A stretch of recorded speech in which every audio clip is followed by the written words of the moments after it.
Hello and welcome back to another great edition of FMRevu. I'm your host, Freddie Robinson, and in today's video I'll be unboxing and assembling my brand new gaming chair, which is a huge upgrade to this thing, which is very short on its back and it hurts my neck and back when I play lots and lots of Diablo, Squeak It In, or if I'm editing videos on my laptop. So stick around for all the greatness that I have ahead.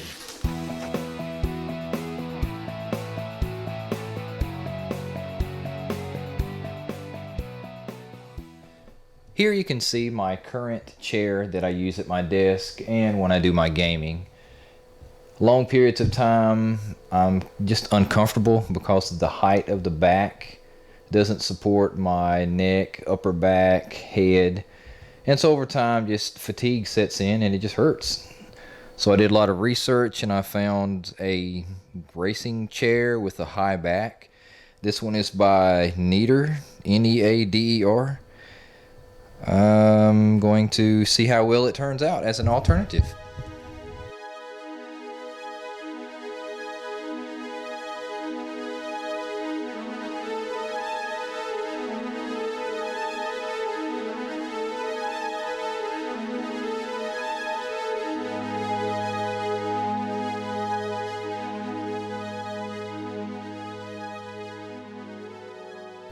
And you can see from the assembly instructions that it's pretty easy to put together, just 4 or 5 steps.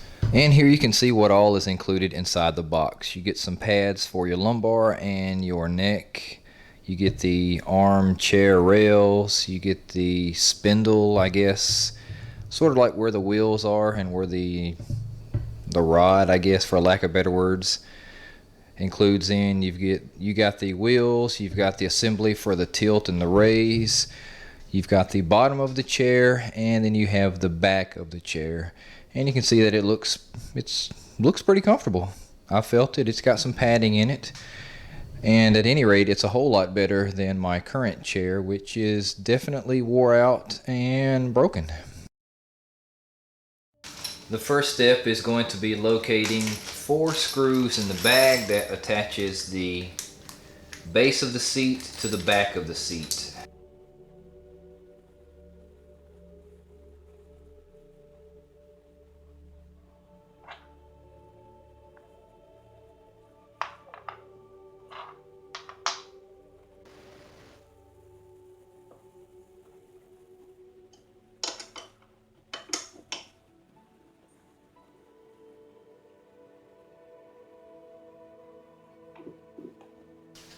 And the next step will be covering up the side metal brackets with this plastic and holding them on by these 2 Phillips screws.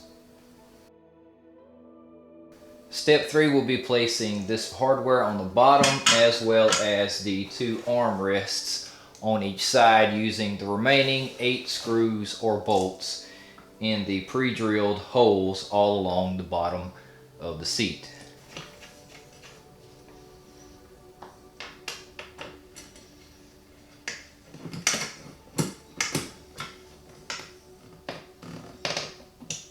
Now for the next step, you'll just take your arm rails, your armrest, line the bolts up, and go ahead and place them in the holes.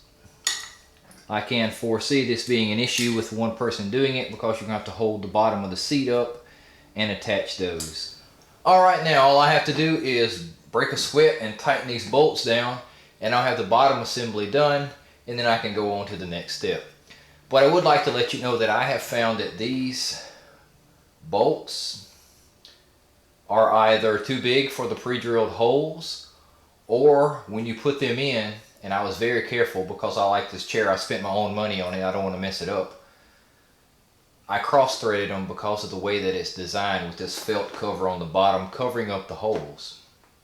But at any rate, once you get these in, this should be sturdy. So now I just go ahead and tighten these down for the tilt assembly and the arm rails.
Now the next step will be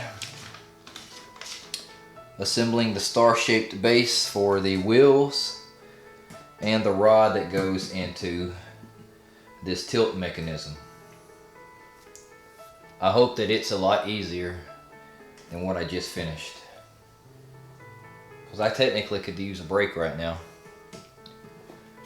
But I'm excited, so let's continue on.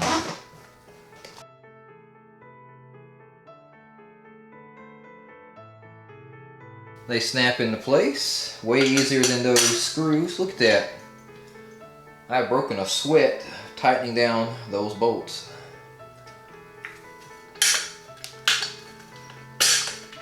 Easy enough.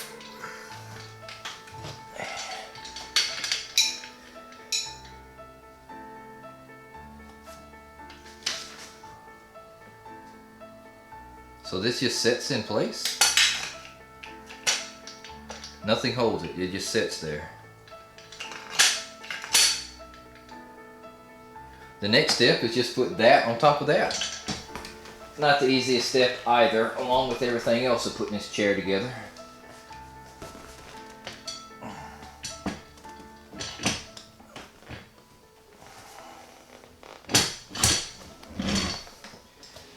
Alright, it's done.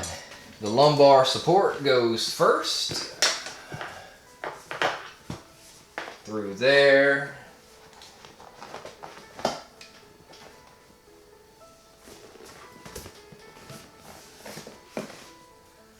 push this through here, push this through here. Okay, now then.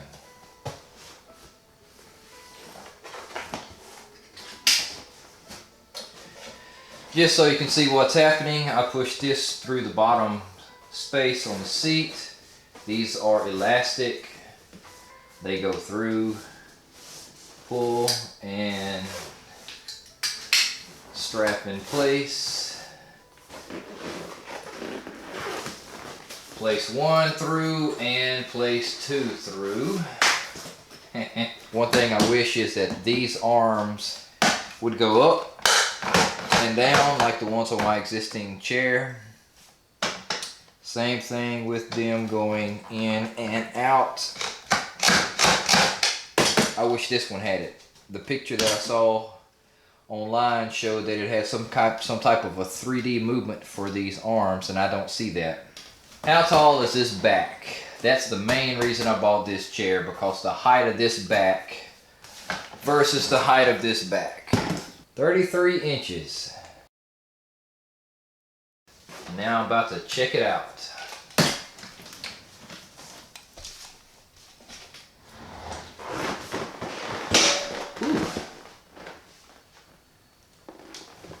Ooh. It's stiff, very stiff. This thing right here serves no purpose.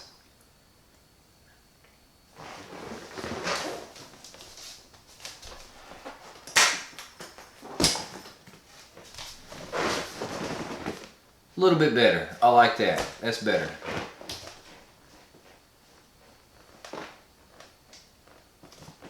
The bottom of this chair is flat right across. This one has these little raised areas, and it's touching on the side of my legs. I'll have to get used to that. It's not a #1 comfort thing.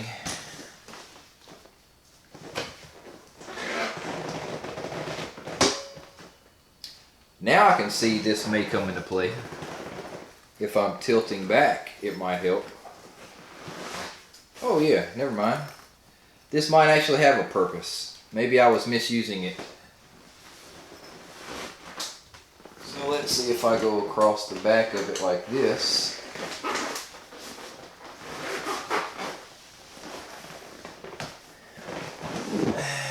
Not quite. It needs to be a little bit lower, I think. I don't like that. Even though I tighten those down.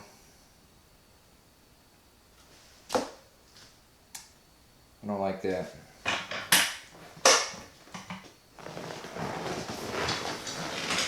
Okay, so I can adjust the height just fine. Height's good. Height's very good. My feet are not even touching the ground. Good height.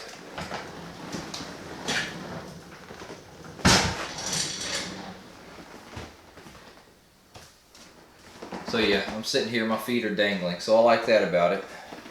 So can I do my favorite position? Kick back.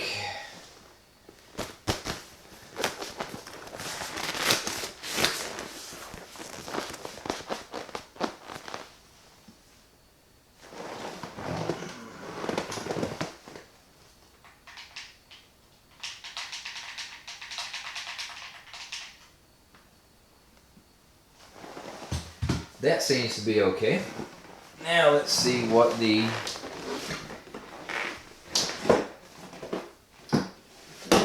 what's this all about? It doesn't really support my heels and ankles. It's more mid-calf. I like it better more like this. So if I lay like this, I'm comfortable. I'm flat. I can see myself being comfortable like this. The pillow actually comes into place. Had to get used to it. These are still flimsy. I don't like that. Laying like this, I don't feel any of that side hip pushing in. That's comfortable. I can slide back further and this can support my heels and ankles. I guess it's more comfortable to me laying down than it is sitting up. It clears my desk. It's able to go underneath. What do I say? What do I say? First of all, this chair cost $150.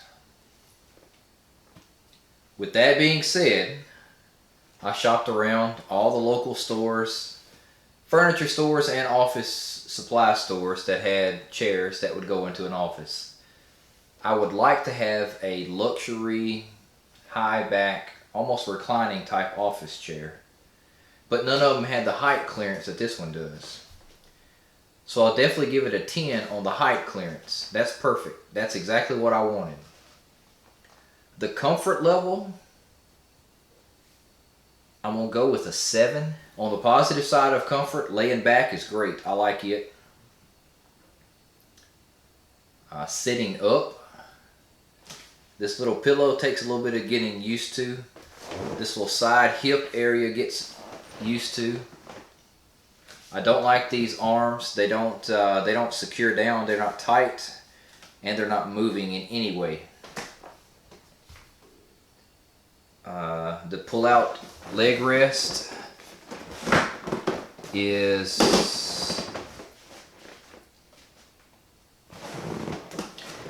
it's good like this. Sitting like that, I don't feel comfortable like that. Assembling, I'm gonna give it a 4 out of 10 because I still don't feel like I put this together based off of the difficulty I had putting the bolts in on the bottom and how loose these arms are. Well, that wraps up another great FMRevu. It was a learning process. I babbled a lot and I came across something I've never done before. I've always been able to use, test, assemble, and know right then and there if it was good or bad. Or if it was good enough to pass it on to say that I would recommend it. I would recommend this for certain applications. And I'll just leave it at that. Thank you for watching. If you have any questions, I'll try to answer them in the comments below. Don't forget to subscribe to keep more awesome FMRevus coming. And I'll see you in the next video. 3, 2, 1, action!